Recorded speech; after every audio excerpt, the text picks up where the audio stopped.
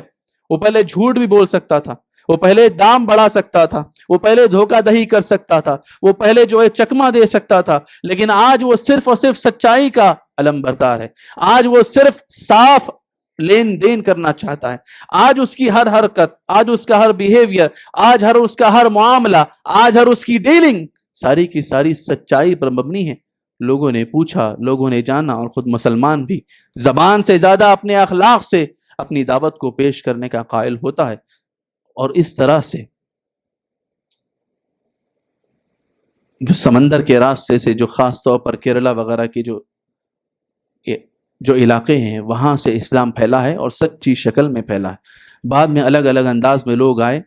تصوف کا کچھ غلبہ ہوا، شرک و بدعات کا غلبہ ہوا، یونانی فلسفوں کا غلبہ ہوا، اور ملاوٹیں ہوتی گئیں۔ لیکن میں آپ کے سامنے یہ بات کہنا چاہتا ہوں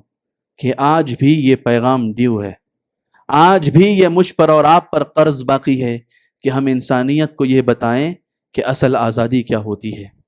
یہ بہت بڑی آزادی ہے جو مجھے اور آپ کو ملی ہے، اور ہم ایک آزاد ملک میں رہ رہے ہیں، اور اس آزادی میں ہمارا بھی بہت بڑا کنٹریبیوشن ہے، بہت بڑی حصہ داری۔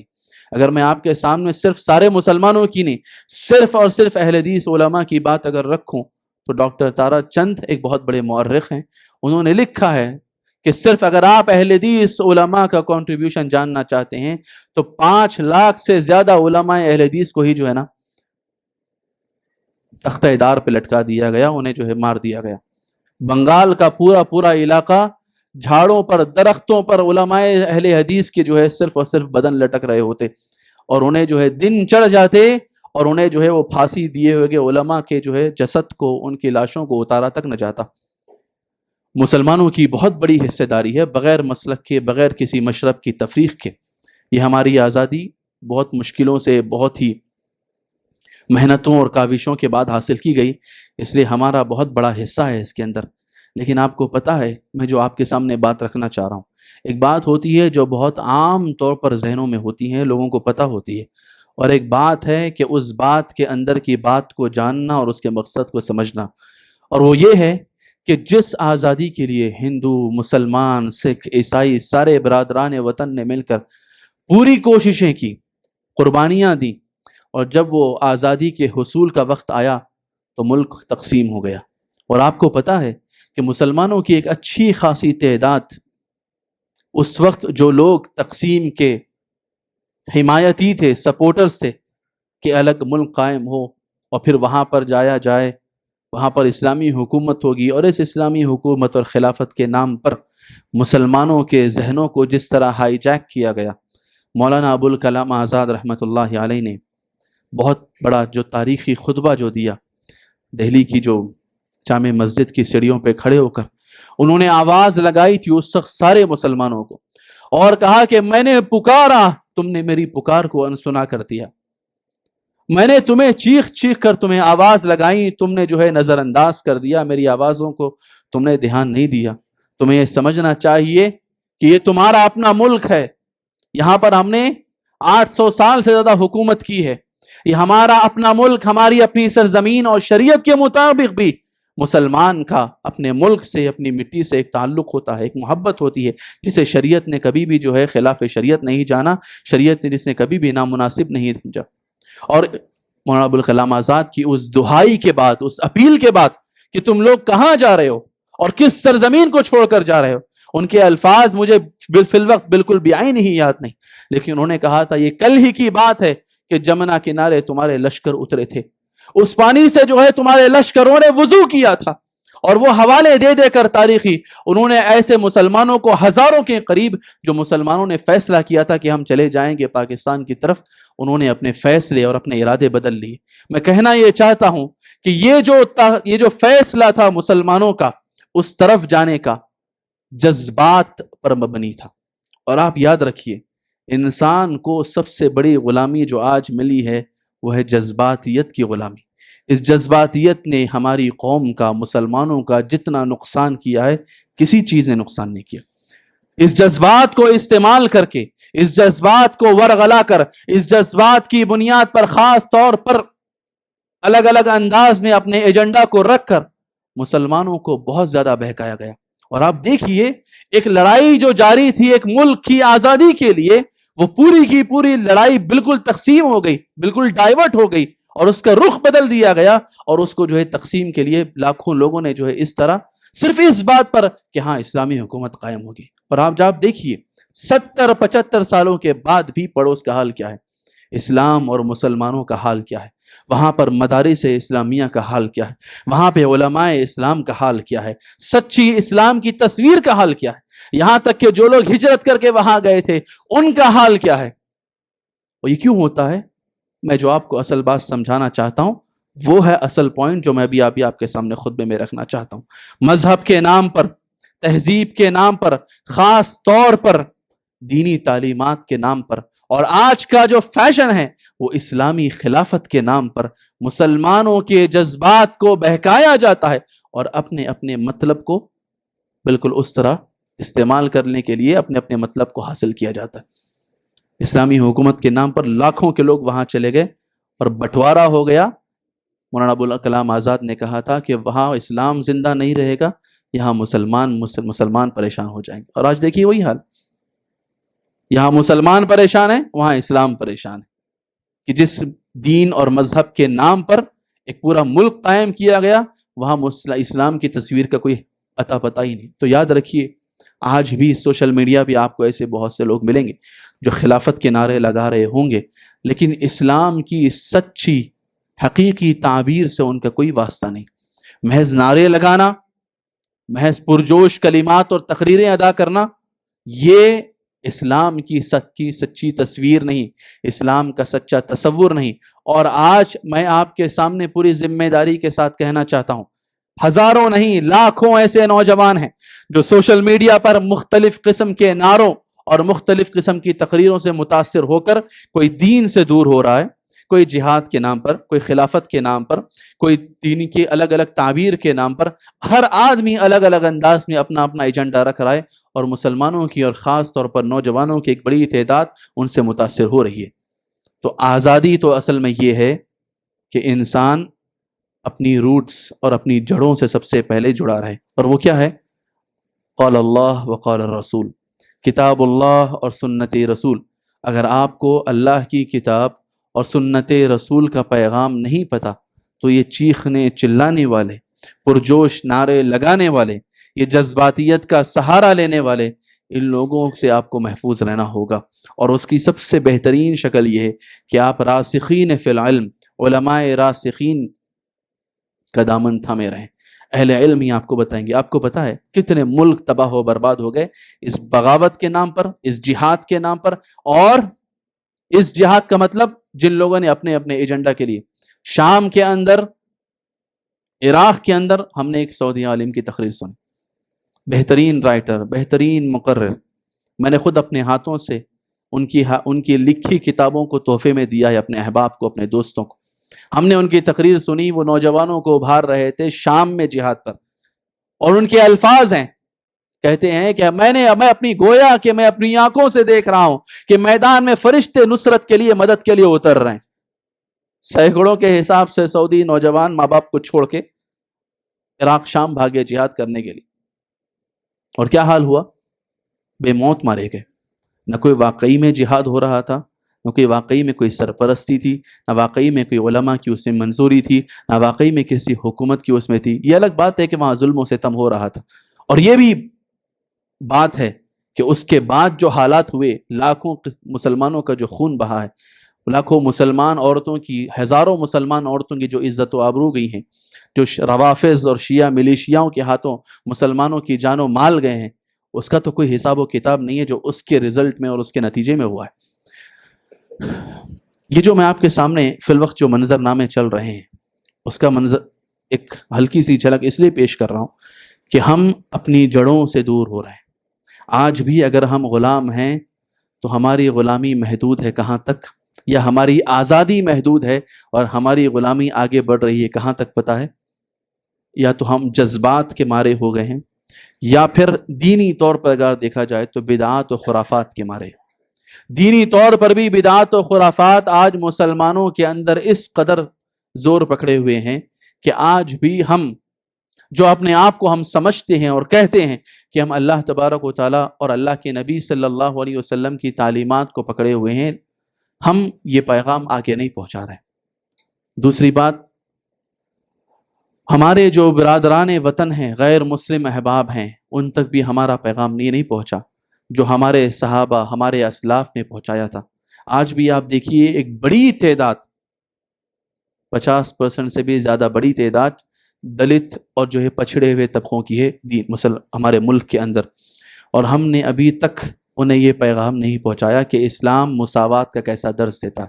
آج بھی آپ دیکھیے، ایک زمانہ تھا جو بہت زیادہ تھا کہ اونچے طبقے کے لوگ نچلے طبقے کے لوگوں پر حد درجہ ظلم و زیادتی کرتے، چھوت چھات کا ماحول ہوتا، لیکن آج بھی آپ سنتے ہوں گے آئے دن اخبار میں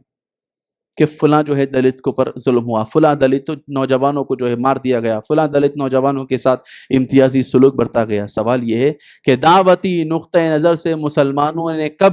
غیر مسلم بھائیوں تک اور غیر مسلم برادران وطن تک یہ پیغام پہنچایا کہ میرا اور آپ کا دین ان ساری باتوں کو نہیں مانتا، میرا اور آپ کا دین مجھ کو اور آپ کو ایک آدم کی اولاد مانتا ہے۔ یہ وہی دین ہے جس میں اللہ کے نبی صلی اللہ علیہ وسلم نے بہت ہی کلیئرلی ڈکلیئر کر دیا تھا آج سے 1400 سال پہلے کہ لا فضل لعربی علی عجمی ولا لعجمی علی عربی، نہ کسی عربی کو کسی عجمی پہ فوقیت حاصل ہے، نہ کسی عجمی کو کسی عربی پر کسی قسم کی فوقیت حاصل ہے، کسی کالے کو کسی گورے پر اور کسی گورے کو کسی کالے پر کسی قسم کا امتیاز یا فوقیت اور حیثیت حاصل نہیں۔ اور آپ نے فرمایا کلکم لآدم وآدم من تراب، کہ تم سب آدم کی اولاد ہو اور آدم مٹی سے بنائے گئے ہیں۔ میری اور آپ کی اصل صرف اور صرف یہی ہے کہ میں اور آپ آدم کی اولاد ہیں اور اللہ کے بندے ہیں، لیکن میں اور آپ یہ پیغام کب پہنچانے والے ہیں؟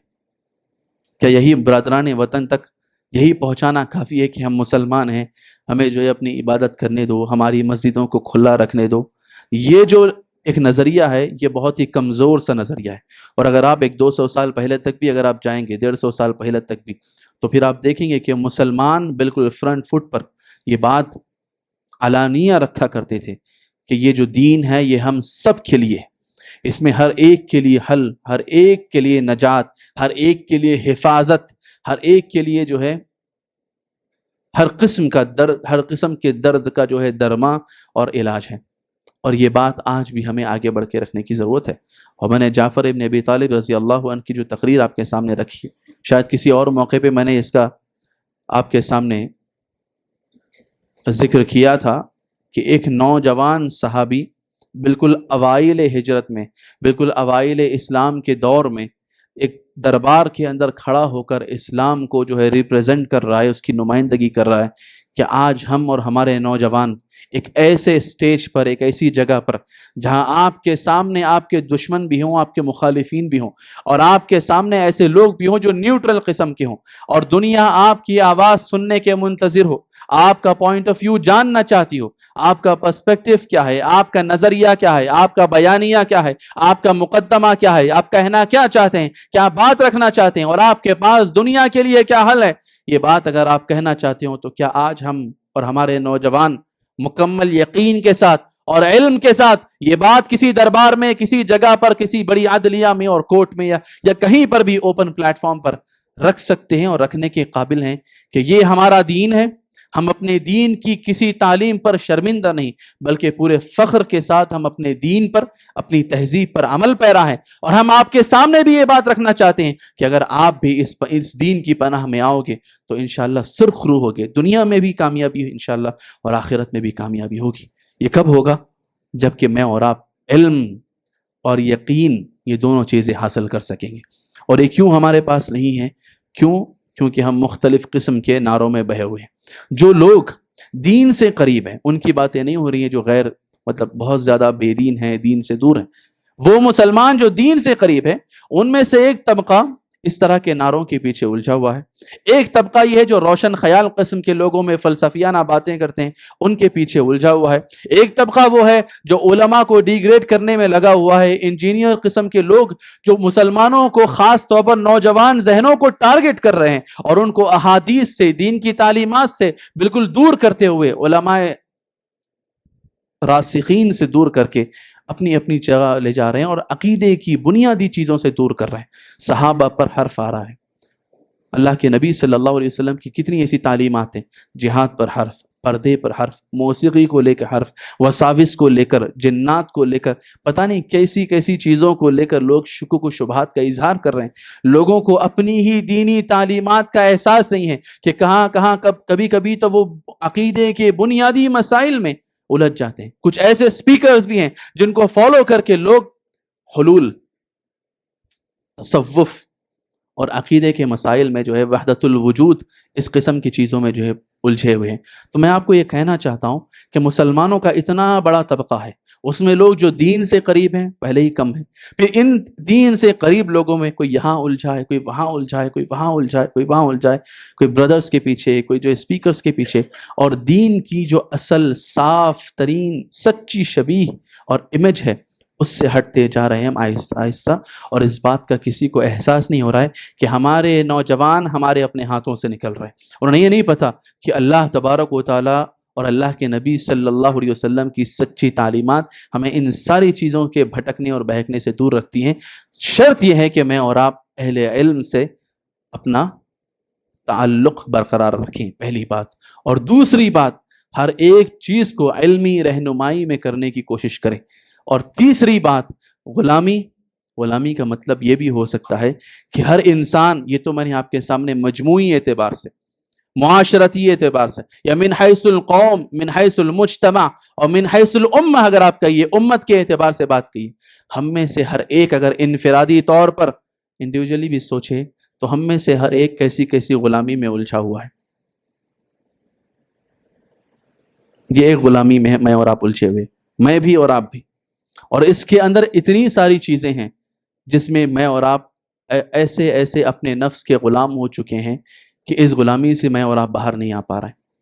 ہم میں سے ہر ایک کو جائزہ لینا ہوگا انفرادی طور پر، ہر ایک کو، آپ میں سے ہر ایک کو، یہاں موجود چھوٹے بڑے، کھڑے ہوئے بیٹھے ہوئے، خواتین میں لڑکیاں، مائیں بہنیں، جو سب کچھ ہیں، ہر ایک کو، مجھ کو اپنے اندر جھانک کر یہ سمجھنا ہوگا کہ میں اور آپ کن بری عادتوں کے غلام ہو رہے ہیں۔ ان غلامیوں سے آزادی بھی ضروری ہے۔ بے حیائی کی غلامی ہے، یا کسی بھی قسم کے غلط چیزوں کا ایڈکشن مجھے اور آپ کو لگا ہوا ہے، یا تضییع اوقات کی غلامی ہے، یا کسی بری عادت کی غلامی ہے، کچھ پینا ہے، کچھ پھونکنا ہے،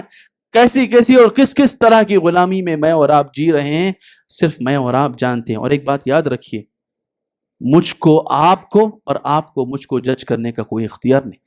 آپ کو آپ کے بازو والے کو جج کرنے کا اختیار نہیں۔ کیوں؟ کیونکہ مسلمان کو یہ بات کی تعلیم دی گئی ہے کہ سب سے پہلے وہ اپنا محاسبہ کرے گا، اپنا جائزہ لے گا، اپنا احتساب کرے گا، اپنی عدالت قائم کرے گا، اور اس عدالت میں وہ خود کھڑا ہوگا بحیثیت مجرم، اور خود اپنے خلاف گواہی دے گا بحیثیت وکیل، گواہی بھی اپنے خلاف خود دے گا، اور اپنے مقابل، اپنا اوپوننٹ وکیل بھی خود اپوائنٹ کرے گا، اور اپنے آپ، اور سزا بھی خود کو سنائے گا کہ ہاں یہاں میں غلطی پر ہوں، یہاں میں غلطی پر ہوں، یہاں میں غلط راہوں پہ جا رہا ہوں، لہٰذا یہ میرے لیے ضروری ہے کہ میں اپنی اصلاح کا کام کروں۔ اسی کو کہتے ہیں تزکیہ نفس۔ قرآن نے کہا، اور آپ بار بار جمعہ کی نمازوں میں سنتے ہوں گے، قد افلح من تزکا، کہ جس نے اپنا تزکیہ کیا، جس نے اپنے آپ کو پاک کیا، جس نے اپنے آپ کی پاکی صفائی کا راستہ اختیار کیا، افلح، وہ کامیاب ہو گیا۔ وذکر اسم ربہ فصلی، جس نے اپنے رب کا نام لیا اور اللہ تبارک و تعالیٰ کے دربار میں نماز ادا کی۔ لہٰذا یہ جو غلامی کے تصور ہے، سب سے پہلے ہمیں اپنی غلامی، جن بھی بری عادتوں سے اور نفسانی خواہشات کی غلامی میں اگر لگے ہوئے ہیں، اور اگر کوئی بری عادتیں میرے اور اندر، بری لتیں اگر لگی ہوئی ہیں، تو مجھے اور آپ کو سب سے پہلے اس سے آزاد ہونا ہے، سب سے پہلی بات۔ اور دوسری بات، جب ہم آزاد ہوں گے تو پھر ہم آگے بڑھ کر دوسروں کو بھی آزاد کرنے کی کوشش کریں گے۔ اور آپ یاد رکھیے، مسلمان سیلفش نہیں ہوتا۔ کسی نے کہا تھا، بہت بڑے عالم ہیں ابوالکلام آزاد، انہوں نے کہا تھا کہ ایک مسلمان صرف اگر اپنے آپ کے لیے زندہ ہے، اس کا مطلب یہ ہے کہ وہ اپنی قوم کے لیے مردہ لاش ہے، کہ وہ اپنی قوم کے لیے کچھ نہیں کر رہا، اپنے لوگوں کے لیے کچھ نہیں کر رہا، اس سے آگے بڑھ کر اپنے ملک اور اپنے دیش کے لیے کچھ نہیں کر رہا۔ یعنی کہنا یہ ہے کہ مسلمان وہ ہوتا ہے، وہ جہاں رہتا ہے اپنا بھی خیال کرتا ہے اور دوسروں کے لیے بھی خیر خواہ بنتا ہے. اس لیے کہا گیا خیر الناس من ينفع الناس، بہترین آدمی وہ ہے جو دوسروں کا بھی فائدہ کرے، دوسروں کے لیے فائدہ مند ہو، دوسروں کے لیے نفع بخش ہو. اور جو آدمی نفع بخش ہونا چھوڑ دیتا ہے وہ پھر جو ہے مردہ ہو جاتا ہے. اور قوم بھی جب دوسروں کو فائدہ پہنچانا چھوڑ دیتی ہے تو وہ مردہ ہو جاتی ہے. یہ قانون ہے اللہ تبارک و تعالیٰ کا. فَأَمَّا الزَّبَدُ فَيَذْهَبُ جُفَاءً. آپ دیکھتے ہیں کہ سمندر میں جو لہریں آتی ہیں اس میں اتنا کف ہوتا ہے، وہ سارا کچرا جو ہوتا ہے، وہ سارا کچرا جو اوپر نظر آتا ہے وہ چلے جاتا ہے. وَأَمَّا مَا يَنْفَعُ النَّاسَ فَيَمْكُثُ فِي الْأَرْضِ. جو چیزیں لوگوں کو فائدہ پہنچاتی ہیں اس کے اندر جو ہیرے موتی لؤلؤ مرجان جو ساری چیزیں ہیں، فَيَمْكُثُ فِي الْأَرْضِ، وہ زمین میں قرار پاتی ہیں، وہ ٹھہرتی ہیں. تو مسلمانوں کو انفرادی طور پر بھی اور اجتماعی طور پر بھی اگر فائدہ مند بنیں گے تو ہم کامیاب ہوں گے، ہم لیڈ کر سکتے ہیں. اگر ہم صرف اپنا اپنا کرتے رہیں گے، کیونکہ یہ ہمارا تصور ہی نہیں. ہمیں کہا گیا ہے کہ آپ کے سامنے اگر لوگ جہنم کی طرف جا رہے ہیں تو آگے بڑھو اور انہیں پکڑو اور انہیں سمجھاؤ کہ یہ راستہ جہنم کا راستہ ہے. دینی اعتبار سے بھی اور دنیاوی اعتبار سے بھی ہماری ذمہ داری ہے کہ ہم اس ذمہ داری کے اہل بنیں سب سے پہلے، اور ہم خود بھی آزاد ہوں اپنی اپنی غلامیوں سے نکل کر، اور برادران وطن کو بھی یہ بتانے اور سمجھانے کی کوشش کریں کہ اسلام کا سچا تصور ہی ہر طرح کی غلامی سے آزادی سے،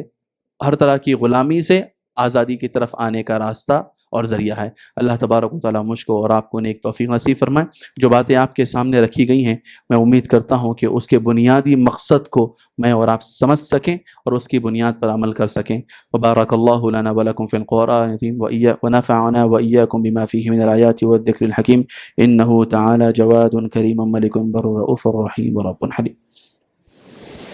إن الحمد لله نحمده ونستعينه ونستغفره ونعوذ بالله من شرور أنفسنا ومن سيئات أعمالنا. من يهده الله فلا مضل له ومن يضلل فلا هادي له وأشهد أن لا إله إلا الله وحده لا شريك له وأشهد أن محمدا عبده ورسوله. حاضرین جماعت، جمعہ کی جو سنن ہے اس کا اہتمام کیجیے، زیادہ سے زیادہ درود اور اللہ کے رسول صلی اللہ علیہ وسلم پر سلام بھیجیے، اور کوشش کیجیے کہ جو قبولیت کے جو اوقات ہیں ہم زیادہ سے زیادہ اللہ سے قریب ہوں، اور جو بھی ہماری حاجتیں اور ضرورتیں اللہ سے مانگیں. کچھ منٹ تاخیر سے جمعہ کا خطبہ شروع ہوا ہے، اس کے لیے معذرت خواہ ہوں. حالانکہ گھنٹہ سوا گھنٹہ پہلے نکلنے کی کوشش ہوتی ہے، لیکن شہر کا جو ٹریفک کا ماحول ہے، میں ذمہ داری سمجھتا ہوں کہ آپ کے سامنے اس کے لیے جو ہے تاخیر کے لیے معذرت کروں. اللہ تبارک و تعالیٰ آپ کے اوقات میں بھی برکت دے، اور آپ کے مال میں، عمر میں، زندگی میں، آل اولاد میں، کاروبار میں اللہ تبارک و تعالیٰ خیر کی بارشیں نازل فرمائے. اللہ آپ تمام کو شاد و آباد رکھے اور ہم سب کو ایک بنائے، نیک بنائے، اور اس راستے پر جس کی منزل جنت ہے مجھ کو اور آپ کو ثابت قدم رکھے. ان اللہ وملائکتہ یصلون علی النبی یا ایھا الذین آمنوا صلوا علیہ وسلموا تسلیما. اللهم صل علی محمد وعلی آل محمد كما صليت على إبراهيم وعلى آل إبراهيم إنك حميد مجيد. اللهم بارك على محمد وعلى آل محمد كما باركت على إبراهيم وعلى آل إبراهيم إنك حميد مجيد. إن الله يأمر بالعدل والإحسان وإيتاء ذي القربى وينهى عن الفحشاء والمنكر والبغي يعظكم لعلكم تذكرون. اذكروا الله يذكركم وادعوه يستجب لكم ولذكر الله أكبر والله يعلم ما تصنعون.